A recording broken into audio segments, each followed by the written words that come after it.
¿cómo están? Estamos comenzando con la segunda clase de este seminario sobre teletrabajo, que hemos aprovechado como tema para trabajar en nuestro seminario que anualmente damos en forma gratuita y abierta para todo el público. Ha sido un poco raro este seminario porque, como les decía ayer, hemos tenido cientos de personas inscritas.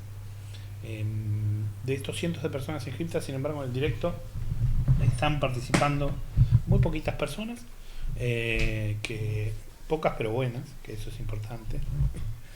Y cuando fuimos a las reproducciones del video en Facebook, vimos que había un montón de gente que se había inscrito que lo miró por ahí.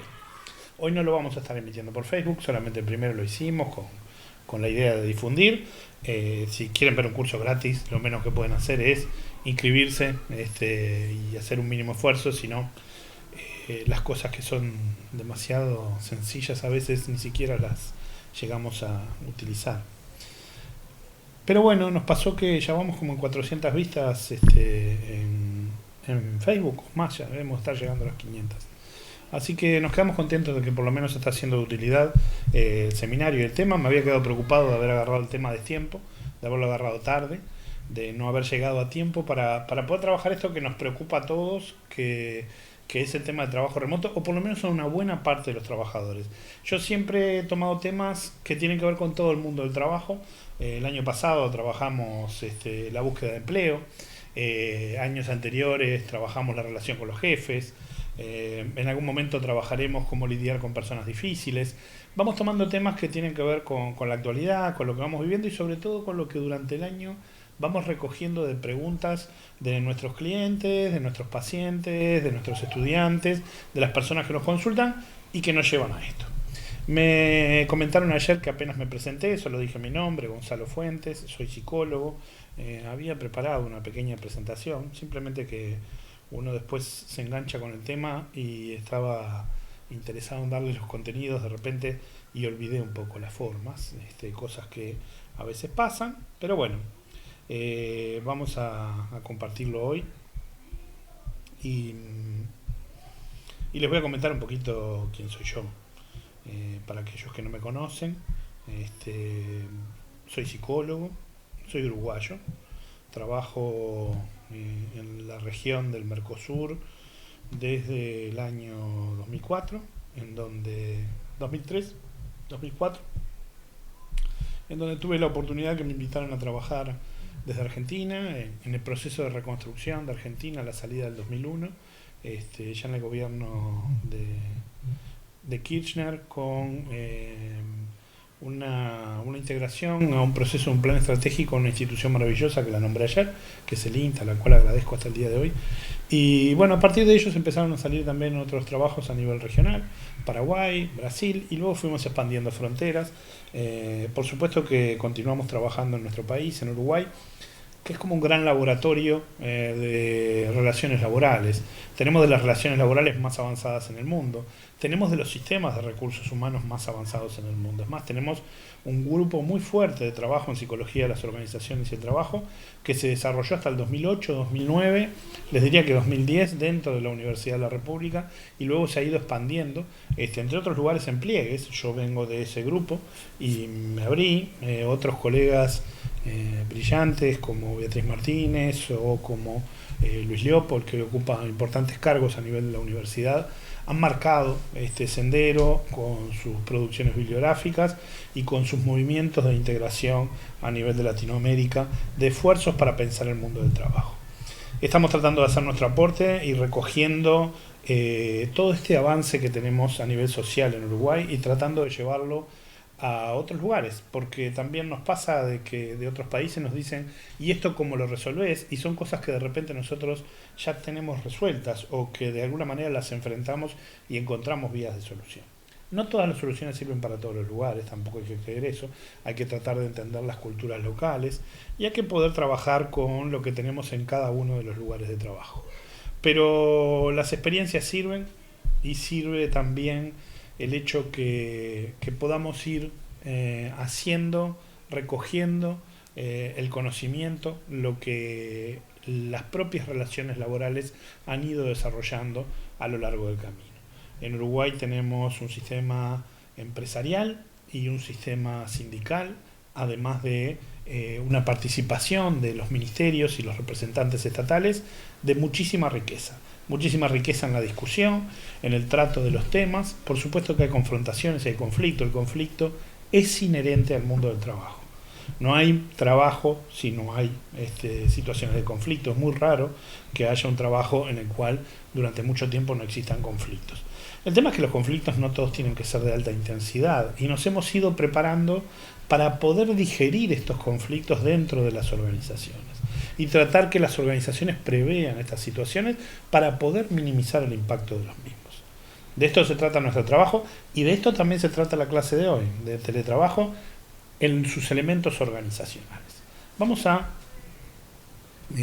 pasar un poquito más. ¿Qué es Espacio Pliegues? Que también me preguntaron. Espacio Pliegues es nuestra organización. Espaciopliegues.com es hoy nuestra página web, pero allí tienen la imagen nuestra casa, ubicada, como les decía ayer, en Positos, muy cerca de la Rambla. Arrancamos en el 2002 con una propuesta muy abierta, en donde trabajábamos clínica, grupos y organizaciones. Cada una de estas ramas se ha ido desarrollando y grupos y organizaciones fue derivando hacia los elementos formativos, la intervención y la consultoría y la formación para el trabajo con grupos y con organizaciones. Tenemos algunas cuestiones realmente maravillosas, como por ejemplo un blog que se llama dinámicasgrupales.com, que desarrolló Mariana Sosa, una de nuestras colegas que trabaja con nosotros, en el año, creo que 2007, 2008, y que tiene millones de visitas. Es el blog referente de dinámicas grupales en habla hispana. Tenemos también intervenciones realizadas en docenas de organizaciones, en las cuales hemos podido trabajar con cientos, les diría que hasta con miles de personas. Tenemos algunos fenómenos como nuestra formación en mandos medios, de adquisición de habilidades directrices, por la cual han pasado más de 1.500 personas en toda la región. Un curso reconocido que permite hacer de los jefes parte de lo que vamos a estar viendo hoy. Asumir una jefatura de modo distinto, preocupada por la gente, centrada en las personas, pero logrando los objetivos. Por supuesto que tenemos toda nuestra parte de formación en recursos humanos, en elementos técnicos y en relaciones laborales, que hemos desarrollado fuertemente durante los años que van, los últimos 8 o 10 años.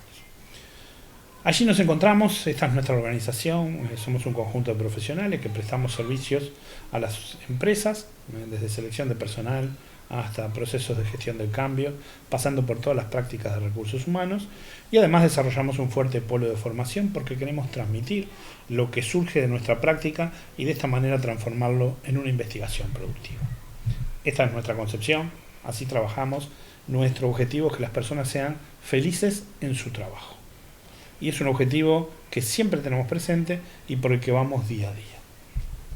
No es un objetivo fácil, pero no lo perdemos de vista porque vemos también los resultados del trabajo en el corto plazo, en el mediano plazo y en el largo plazo. Vamos a mirar un poquito lo que estuvimos viendo ayer. Quienes no vieron la clase de ayer, les ha llegado un correo electrónico, les va a mandar un correo electrónico cada día, uno ayer, 2 fueron ayer, uno hoy, otro mañana, en el cual además les voy a recordar que pueden ver el curso. Va a estar abierto durante una semana, 10 días aproximadamente, una semana va a estar abierto, para que ustedes lo puedan ver en una de nuestras páginas web. Entran en la página que va a estar en el correo electrónico y pueden ir directamente allí a ver las clases grabadas del curso y bajar los materiales como esta presentación y algunos links, algunos textos que me he apoyado para armar este pequeño curso seminario. Así que va a estar todo a disposición para que ustedes lo vean, lo descarguen, lo utilicen, lo disfruten, lo piensen y nos discutan, porque también es importante recibir sus comentarios. Los comentarios nos los pueden mandar directamente a la página o vía mail, que estamos absolutamente abiertos, y además nos nutren de vuestras preocupaciones y nos permiten mejorar lo que vamos trabajando. Trabajamos ayer que es el teletrabajo, el trabajo a distancia mediado por elementos electrónicos de tecnologías de la comunicación y la información, fundamentalmente lo que habitualmente llamamos computadoras, PC, notebooks, equipos que nos permiten trabajar a distancia como si estuviéramos replicando las condiciones de contacto en una oficina. Dijimos que el teletrabajo no era para todos. Hay trabajos como los trabajos de repartidor, los trabajos en una planta de producción, trabajos de mantenimiento, que difícilmente por el momento puedan pasar a establecerse como teletrabajo. También vimos que había un elemento en el teletrabajo de beneficio extraordinario, de ser de alguna manera personas, aquellas que pueden teletrabajar, portadoras de una oportunidad que otros no tienen. Hemos deseado el teletrabajo. Hemos deseado el teletrabajo muchas veces intentando salir de nuestros ámbitos de trabajo, de nuestras oficinas, de los largos viajes, de los medios de locomoción complejos, de el estar en ambientes que a veces son tensos y no son los más cómodos, y preferir estar en nuestro hogar. Pero cuando la pandemia nos trajo de manera forzada a nuestros hogares a trabajar, vimos que quizá todavía no estábamos prontos. Y esto lo tuvieron que enfrentar muchas empresas y muchos departamentos de recursos humanos con quienes trabajamos para tratar de ayudarlos a concretar los elementos de funcionamiento del teletrabajo con el menor impacto posible para los trabajadores y para la organización. ¿Cuáles son los impactos que tienen los trabajadores? ¿Cuáles son los impactos previsibles para los trabajadores? Ahí nosotros empezamos a pensar, a partir de algunos autores que nos ayudaron y que nos fueron dando elementos para poder enfocar qué es lo que de alguna manera cambia con el teletrabajo. Dijimos que uno de los fenómenos que cambia es que las personas en forma muy primitiva, muy esencial en su ser, en nuestra biología marcado, tenemos el tema del nomadismo como un elemento existencial. Y este nomadismo se trasuntó cuando pasamos al sedentarismo en la posibilidad de viajar, de entrar y salir, teniendo un centro, pero poder de alguna manera moverse dentro de ese lugar y hacia afuera de ese lugar como si fuera un otro lugar. Vimos también que este tránsito no era un tránsito que simplemente se diera por el hecho de caminar. Vimos que existían un conjunto de esferas en las cuales los sujetos existimos. Y allí Sloterdijk nos ayudó a pensar este conjunto de esferas como un componente de tránsito necesario, que hace a la persona, que hace a su psiquismo, que hace que seamos quienes somos y que a la vez nos permite también experimentar, explorar y canalizar esta necesidad de movilidad. Y vimos que todo esto, en esta etapa, ha sido limitado. En algunos casos más, en otros menos, pero todos tenemos limitaciones en nuestra movilidad. Y por supuesto que quienes estamos teletrabajando en nuestras casas, o quienes están teletrabajando en sus casas, están teletrabajando en sus casas con menos movilidad que la que tenían antes, porque las esferas se empiezan a superponer. Y aquellas esferas que estaban conectadas y nos permitían romper la membrana, salir y entrar en otra, volver y transitarlas nuevamente, como quien viaja adentro, y les ponía el ejemplo que utiliza Sloterdijk para marcar lo que es la sociedad moderna, como si fuera una espuma en la cual me muevo de una burbuja a la otra, pudiendo volver, a veces juntándolas, a veces algunas explotan, pero se forman otras. Este movimiento que existía está hoy en día limitado a el elemento tecnológico, porque los viajes que no hacemos físicamente los vamos a hacer mentalmente, y los vamos a hacer mentalmente dentro de lo que son los vehículos que tenemos disponibles, que son los social media, las redes de comunicación, las posibilidades de establecer contactos con otros. El distanciamiento social nos llevaba además a repensar un poco nuestra sociedad, y este teletrabajo que nos pone a nosotros a cargo de nuestra actividad, ya no en un lugar en donde existe el control para el cumplimiento de la actividad, sino en un lugar en el cual yo mismo soy mi control, nos llevó a pensar, junto con Byung-Chul Han, el otro autor que trabajamos ayer, en lo que es la sociedad del rendimiento. Y dentro de la sociedad del rendimiento, ese sujeto que se está construyendo, que es su propio explotador. El sujeto del rendimiento, las personas que somos parte de la sociedad del rendimiento, no todos lo son, pero quienes somos parte de la sociedad del rendimiento, que estamos en esta situación de teletrabajo, muchas veces forzado, autocontrolándonos para poder cumplir con lo que se nos pide, cuando antes éramos controlados de manera externa. Estos que hoy fijamos un mayor rendimiento y que además demuestran todas las estadísticas que hemos incrementado la productividad en absolutamente todos los sentidos, estos que somos hoy, sujetos del rendimiento, somos nuestros propios explotadores, nos autoexplotamos. Y ahí nos traía Byung-Chul Han el mito de Prometeo, con Prometeo y su águila, que de alguna manera era su alter ego, que estaba comiéndole el hígado permanentemente, alimentándose de él, mientras el otro no podía hacer nada porque estaba encadenado. Y que lo que se generaba en esta sociedad del rendimiento, en este alter ego que de alguna manera nos autoexplota, alimentándose de nosotros mismos, pero que somos nosotros mismos, es el cansancio. Y este cansancio se manifiesta a través de varias expresiones, muchas de ellas patológicas. Hablamos allí de algunos riesgos que tenemos por delante, como las crisis de pánico, las crisis de ansiedad, esos infartos emocionales, infartos neuronales de los que habla Byung-Chul Han, en un sentido figurado. Una crisis de pánico es una sensación de que la persona se va a morir, tiene ahogo, taquicardia, siente que en cualquier momento su vida va a terminar y que está allí muy cerca de la muerte. Sin embargo, cuando uno va a las lecturas médicas de su estado general, no condice con la sensación psicológica que tiene la persona. Pero la persona no está inventando, lo está viviendo realmente. Y este vivirse de esta forma, o otros síntomas como puede ser el burnout, síndrome de quemazón, la depresión, aparecen como un no poder en esta sociedad del rendimiento, en esta sociedad de la positividad, en esta sociedad de el sí podemos.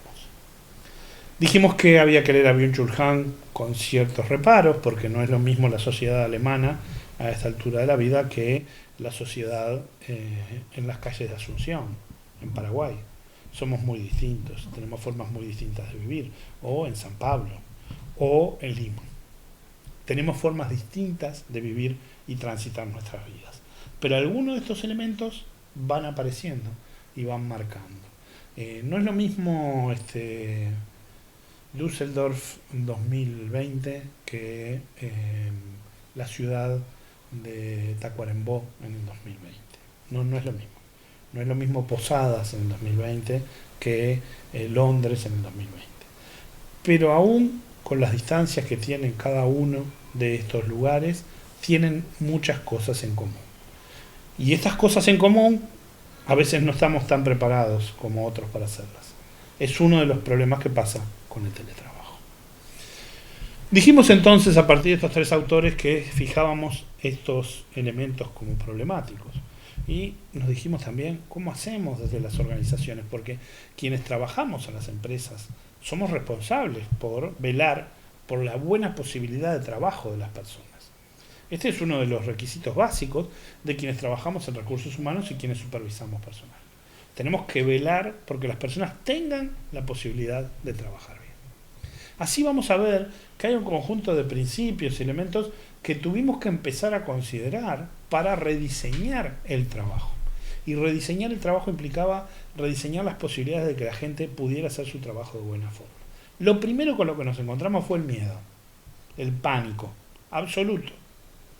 Voy a estar todo el día conectado, pero en casa internet no anda bien, tengo poco ancho de banda, lo tengo contratado con el celular, el servicio que tengo no es bueno, a veces se cae. No, tranquilos, en el teletrabajo no estás conectado todo el tiempo. Es por momentos. Segundo, las empresas deberían preocuparse porque las personas tengan el internet disponible necesario como para poder establecer las conexiones. Y si no es así, dar las vías para que se puedan conectar. Nos pasaron ambos casos. Algunas empresas que le dijeron a los trabajadores, bueno, miren, les damos un celular con un servicio con más datos, lo conectan de esta manera, se les enseñó y las personas lo empezaron a usar conectado a su computadora. La empresa, por supuesto, que controla los datos que se utilizan, pero lo pone a disposición para las reuniones y los momentos en que se tienen que conectar o que está trabajando con el sistema a distancia. Estuvimos en algunos lugares en donde las coberturas de internet son excelentes, hay muchas ciudades en las cuales son realmente muy buenas, que las personas simplemente ya lo tenían contratado y lo han nada más que conectado con sus oficinas, algunos de ellos a través de algunas herramientas remotas que les permiten manejar su escritorio a distancia. Hay varias de ellas que permiten manejar el escritorio de la computadora del trabajo desde la computadora de mi casa o viceversa. DeskView, entre otros, hay muchísimos. Permiten que yo ingreso a ese programa, abro la ventana y cuando abro la ventana estoy abriendo la ventana de la computadora remota. Así muchos han podido trabajar desde su casa como si estuvieran en la oficina. Pero también hubo otros casos en los cuales los servicios de internet no eran tan buenos, o la tecnología disponible no era buena, o las personas no tenían buenas computadoras en su casa, o en algunos casos ni siquiera tenían condiciones básicas como para tener un espacio de trabajo. En Latinoamérica vivimos de formas muy distintas que las que nos muestran las revistas de decoración o las propagandas y las publicidades de los grandes centros urbanos. Son pocos los que tienen la posibilidad de estar en un piso frente al río en Buenos Aires de 200 metros cuadrados, en Puerto Madero, o en las principales avenidas en San Pablo, o en las calles más hermosas de Lima. Son pocos los que pueden vivir en Carrasco o en Malvin, en Montevideo. Son muy pocos los que pueden estar en los barrios más coquetos de Asunción. La mayoría de nosotros vivimos en espacios que no llegan a superar los 60 metros cuadrados. 60 metros cuadrados que incluyen la vida familiar. Esas son las medias para Latinoamérica, centros urbanos, niveles de poder adquisitivo de tipo ABC. Estamos hablando de ABC y C+. Clase media trabajadora hacia arriba. Esa es la situación vital que tenemos en nuestro medio, en nuestros países, y en esos 60 metros cuadrados tenemos en general una familia, 2, 3 niños, a veces 4. Algún animal, porque nos gustan los animales. Tenemos mascotas, además de que tenemos la pareja que allí convive o la persona que está a cargo de la familia. Con esto, como forma de vida, tenemos nuestras limitaciones. Y estas limitaciones que tenemos las encontramos cuando fuimos a establecer los espacios de teletrabajo. Yo no sabía cómo vivían muchas de las personas de las empresas con las que trabajaba, pero me enteré cómo vivían. Y algunos tenían la suerte de tener 60 metros cuadrados, otros tenían 30. Otros tenían 100. Pero en esta media, entre los 50 y 60 metros cuadrados, nos tuvimos que mover. Y está la cocina, está el comedor, está el living, está todo junto y a veces sin mucho espacio, con muebles que atiborran los lugares. Y el espacio para que los niños jueguen, el cuarto que muchas veces está dividido con un ropero, con un placar, con divisiones de yeso, livianas, que hacen que los espacios no estén del todo definidos. Estas son nuestras casas, así vivimos. No tienen nada de malo, ni de mucho mejor que otras. Son mejores que algunas, son peores que otras, pero es la forma en que nosotros vivimos. Vivimos juntos. Esa calidez que tenemos en Latinoamérica, que en otros países no tienen, esa cercanía, esa proximidad, es una dificultad para establecer los espacios de teletrabajo. Y las personas, las mamás, que fueron la mayor cantidad de problemas que encontramos, fueron madres jefas de hogar con hijos pequeños en edad escolar. No tanto liceal, en general en edad escolar hacia abajo. Liceal también, secundaria también, hasta los 14, 15 años. Pero las madres jefas de familia con hijos pequeños, hijos e hijas pequeños, más de dos o más de dos, fueron las personas que costó más. Y así tuvimos que desarrollar un sentimiento de comprensión, de empatía por la situación. Y esto es lo primero que les decía a los clientes, a los gerentes de recursos humanos, a las personas con las que trabajábamos.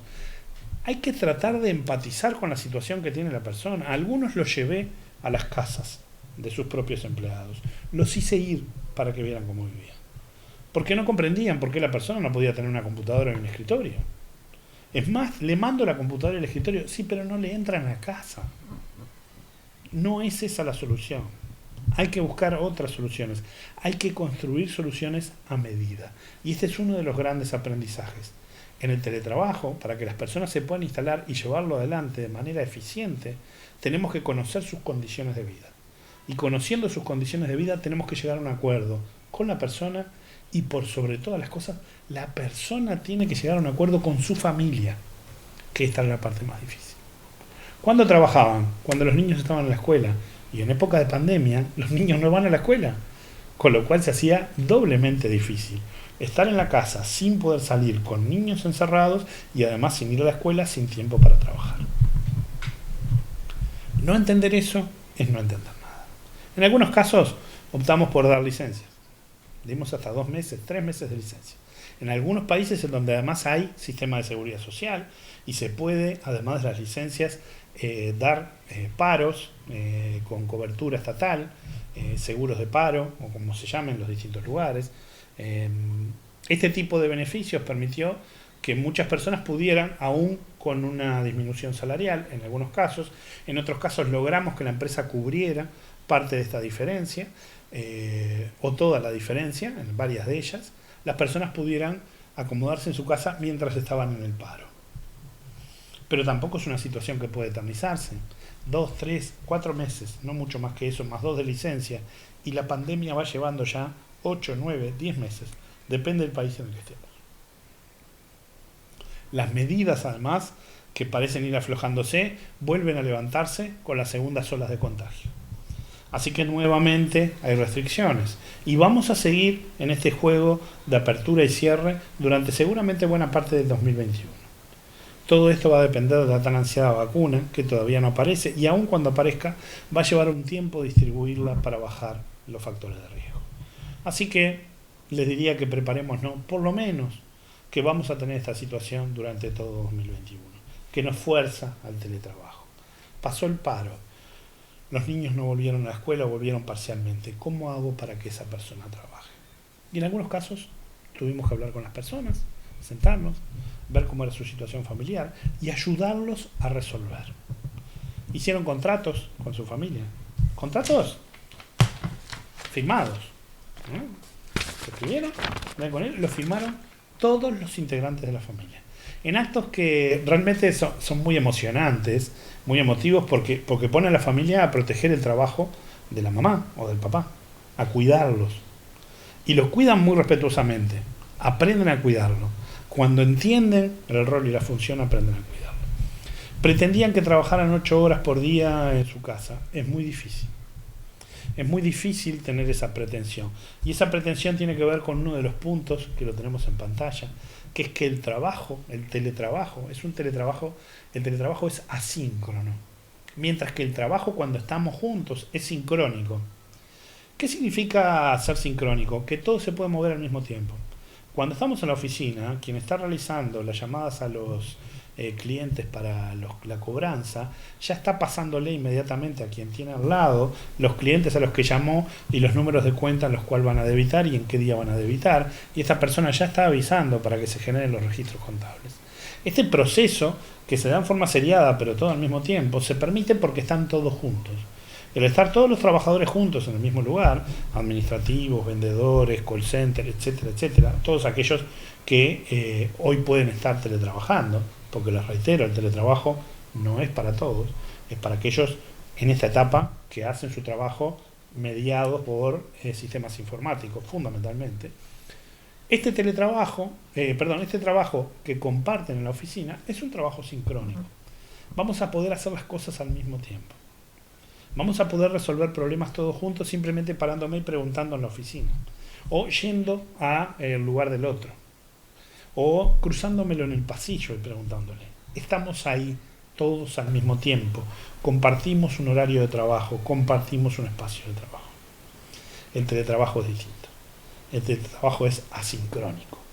Cuando yo largo algo, dependo de que la persona lo abra en su casa, lo resuelva y después recién voy a poder recibir la situación. Entonces tengo que generar una demora entre que yo lo pedí y que esto se ejecute, entre que le mandé mi parte del procedimiento y el otro lo tiene que cumplir.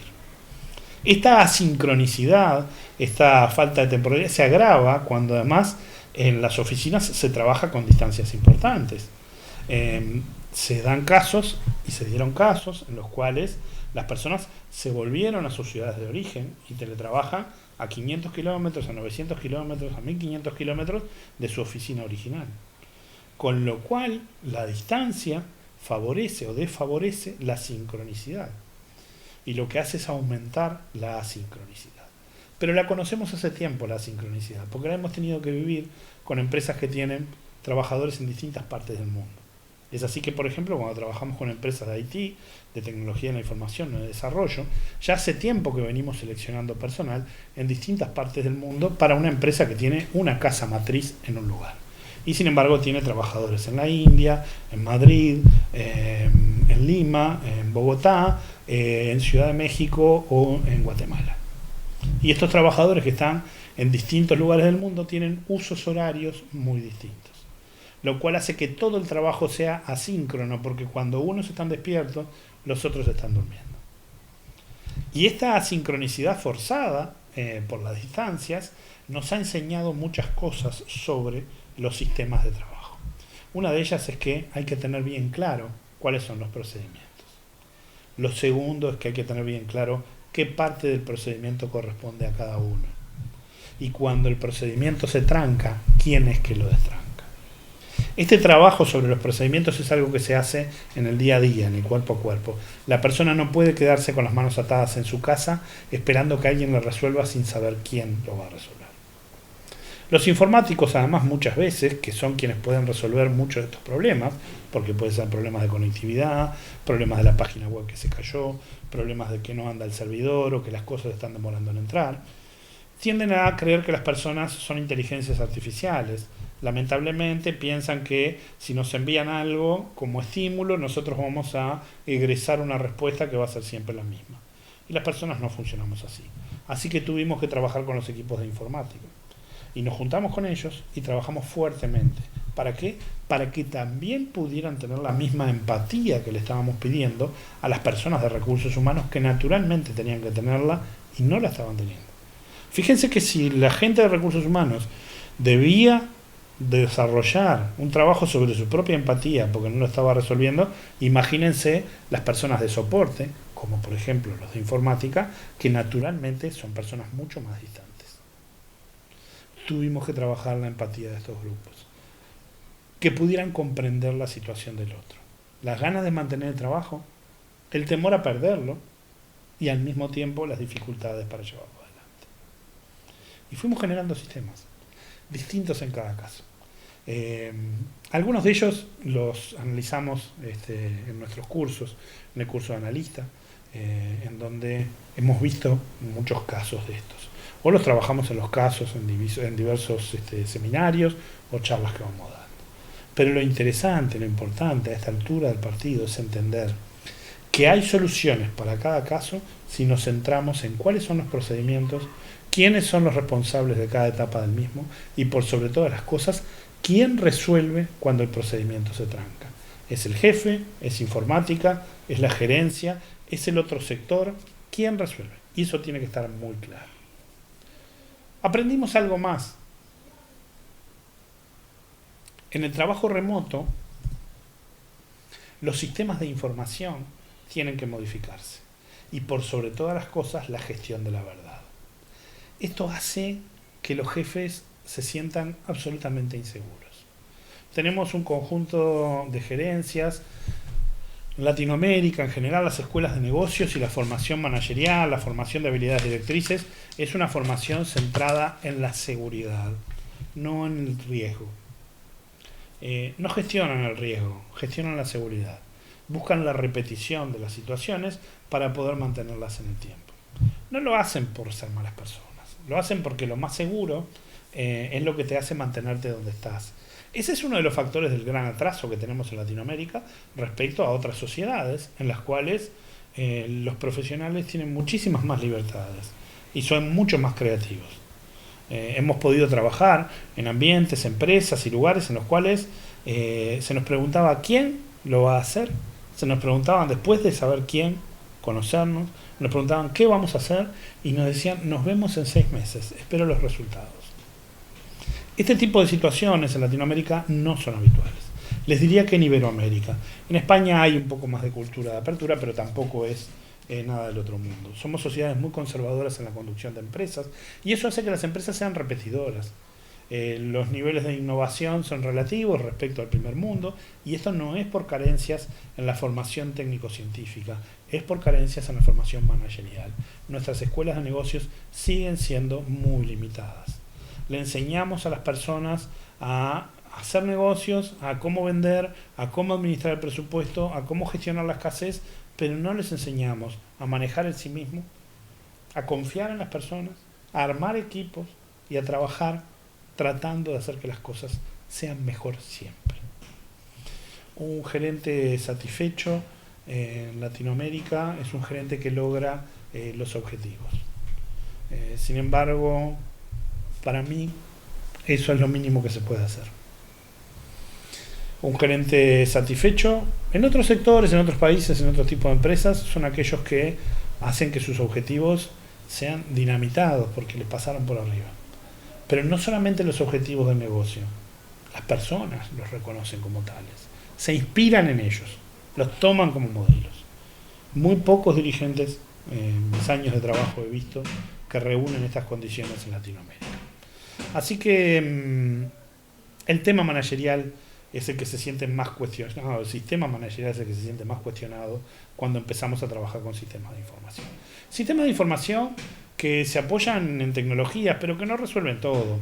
Yo sé que en muchos webinars, seminarios, charlas que se están dando sobre teletrabajo, se habla de Slash y de otras herramientas para trabajar a distancia con sistemas de información compartidos. Yo sé que hay algunos que son más confiables que otros. Por ejemplo, yo prefiero no trabajar con grupos de WhatsApp porque son muy caóticos y no me permiten tener un sistema de información más o menos arbitrado, común, que me permita seguir procedimientos. Hay otros que es como Slash, que son más cerrados, que son también de pago. Esa es la desventaja de repente que tienen respecto a sistemas como el de WhatsApp, pero que si es para una empresa pagar una cuota mensual de lo que sale un sistema como ese es muy baja. Estamos hablando de $30, $40, para una empresa no es nada. Y este tipo de inversión permite que las personas trabajen de manera mucho más ordenada, más organizada. Me permite generar mis propios sectores de trabajo, comunicarlos entre ellos, trabajar por proyectos, trabajar por temas, pero por sobre todas las cosas tener un repositorio con tablas de resoluciones que me permitan que cualquier persona encuentre lo que es verdad. ¿Cuál es la verdad? Está en tal lugar. Y esto es un elemento importantísimo que cambia diametralmente la organización del trabajo. La cambia para recursos humanos y la cambia para toda la empresa. ¿Dónde está la verdad hoy en la empresa? Si yo estoy como gerente general de una empresa, sé que le puedo preguntar, pongamos por ejemplo que me dijeron que un camión fue a entregar a un cliente y que hubo problemas. Esa es la noticia que me llega. ¿Quién tiene la verdad sobre ese tema? Bueno, sé que voy a ir a hablar primero con quien liquida los camiones, para ver si hubo un problema en la que liquida los camiones. Pero si ella no encontró un problema, me va a decir, no, habla con el que hace la descarga. El que hace la descarga, o ella lo va a llamar, y me va a decir, no, mira, el que hace la descarga no encontró nada, pero le voy a preguntar al jefe de distribución. O le voy a preguntar a la jefa de ventas, o la gerente comercial. Y ahí sé a quién preguntarle para que pueda decirme cuál es la verdad. Esto en el teletrabajo no funciona. Porque las personas no estamos juntas, no se resuelve en 2 minutos y en 2 llamadas telefónicas, o yendo hasta la oficina de al lado, o caminando unos metros. Esto implica que no sé quién tiene la verdad sobre la cosa y voy a tener que consultar. ¿Qué voy a tener que consultar en este caso? Exactamente el mismo caso. Un camión de la compañía entregó algo a un cliente y hubo una situación de malestar, una queja o protesta. Voy a tener que tener un lugar en donde registre todos los problemas que han habido, quejas y protestas de los clientes. Y que pueda ir yo, que pueda ir el chofer, que pueda ir la gerente de ventas, que pueda ir la de compras, que pueda ir toda la empresa a consultar la verdad a ese lugar. Esas tablas, esos lugares en donde las cosas se registran y son lo que pasó, son la verdad o son la definición que hay que aplicar, hacen que se descentre el poder en base al sostener la verdad. Quien sostiene la verdad, quien sabe la información, vale mucho en una empresa. Pero cuando la información está disponible a todos, ¿cuánto vale esa persona? No tengo ni idea. Lo que sí sé es que no va a valer por tener la información. Valdrá por otras cosas, pero no por tener la información. Si llevamos esto al ámbito público, es el pan nuestro de cada día. Los articuladores de los procedimientos, magos de los procesos burocráticos del Estado, de los estados, del que sea, estos magos y magas de los procesos burocráticos, que son los únicos que te pueden resolver el problema, desaparecen como por arte de magia también, cuando tenemos repositorios, lugares en donde las personas pueden ir a consultar qué es lo que hay que hacer, cuál es la verdad, qué es lo que pasó y cómo se resuelve un tema. Así que estos sistemas de información cuestionan la estructura jerárquica de la organización. Y tenemos que prepararnos para esto. A veces la estructura jerárquica de la organización no depende solamente del cargo, sino que depende de la importancia que tenga la persona. Recuerdo siempre que una de las personas más importantes, según decía un viejo gerente en una entrevista en la Coca-Cola, era su secretaria. Era una secretaria, pero era de las personas más importantes en la organización. No estaba allá arriba en la cúspide salarial, pero estaba en la centralidad de esa organización. ¿Por qué? Porque resolvía sin número de cosas que su jefe le delegaba. Esta importancia que tienen las personas es relativa al rol que juegan en la organización. ¿Qué rol juego en la organización cuando ya no estoy en la oficina? ¿Qué rol juego en la organización cuando ya no soy el portador de la verdad? ¿Qué rol juego en la organización cuando no recibí una llamada hoy de nadie del trabajo? Tengo los mails, tengo las cosas que tuve que hacer, cargué la información, hice los asientos contables, hice las llamadas de ventas que tenía que hacer, mandé los presupuestos que tenía que mandar, lo que sea que tenía que hacer lo hice, pero no recibí una llamada, no hablé con nadie, estuve todo el día en mi casa.